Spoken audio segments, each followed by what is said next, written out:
Hi guys, I wanted to come and talk about the hashtag METOO. This hashtag was originally started by a activist. Her name is, goodness, I can't remember her name.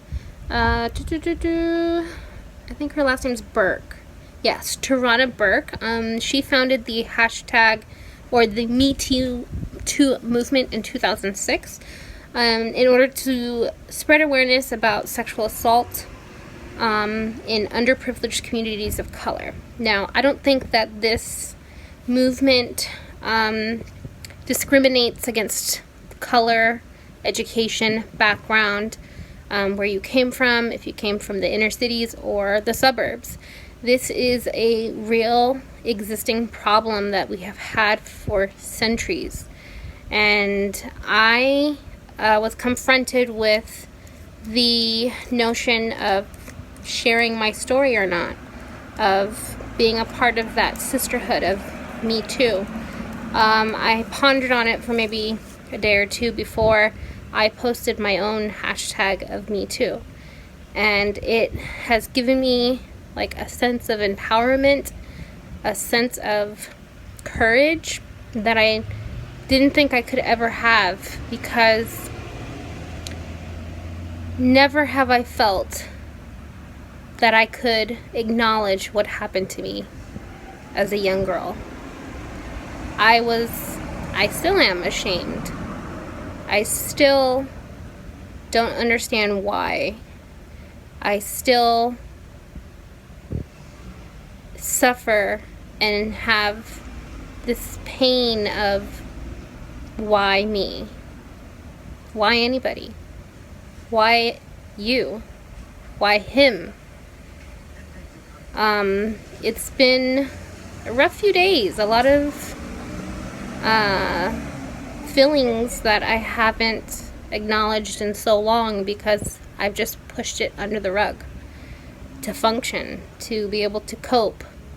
And now I'm reliving that pain of being sexually harassed / abused. I don't know what you want to call it. Regardless, it was not a good experience. And Alyssa Milano actually spoke at the 2017 World of Children's Hero Awards and gave her story of her Me Too of sexual assault, and she has really done a great job of addressing sexual assault and harassment, and in inspiring other women, girls, boys, men to do the same. And it's about damn time that something like this happened, because we've all been suffering in silence for so long, and to have someone in the TV industry do these things to these women, it's awful.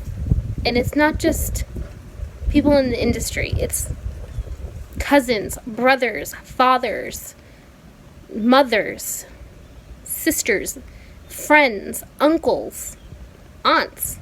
It cannot be categorized to one type of person, because this just spans over the entire population of humans, not just here in the United States, but also in those countries where women are deemed less than. And I'm angry, I'm upset, I'm sad, I'm hurt, I'm confused. These feelings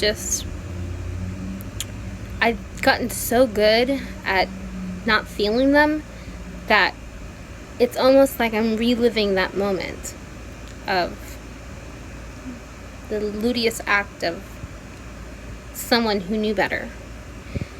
This all stems from somebody who I actually am friends with.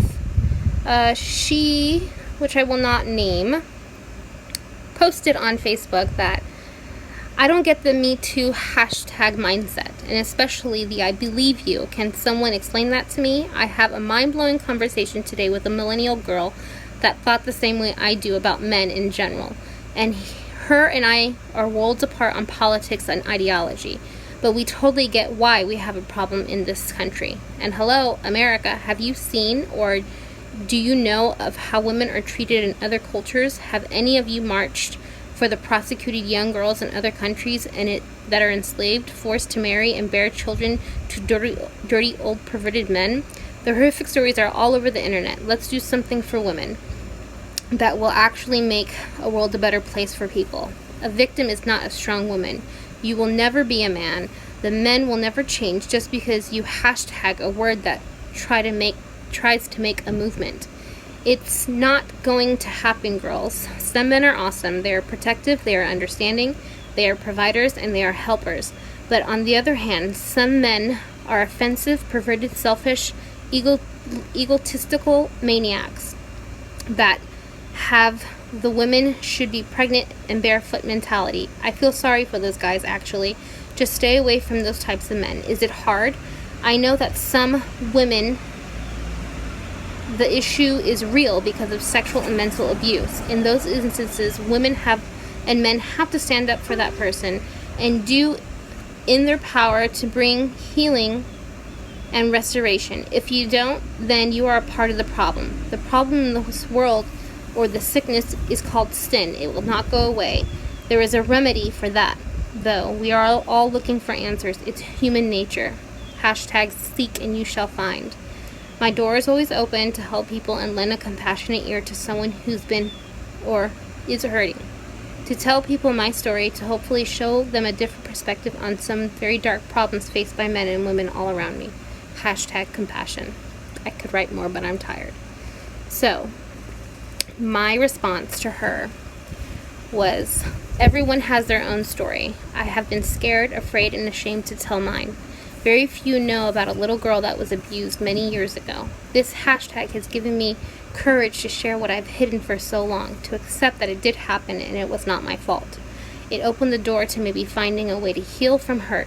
To know that I'm not alone brings a sense of comfort, that I'm a part of a sisterhood that I by no means asked to be a part of, but life has put me there.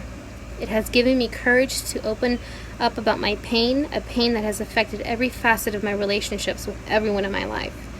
I am a victim. I was abused. I am not alone. I am scared. I'm afraid, and I've suffered silently for so long. This is what the hashtag means to me, and maybe one day I'll find peace. Girls, you're not alone. We're in it together.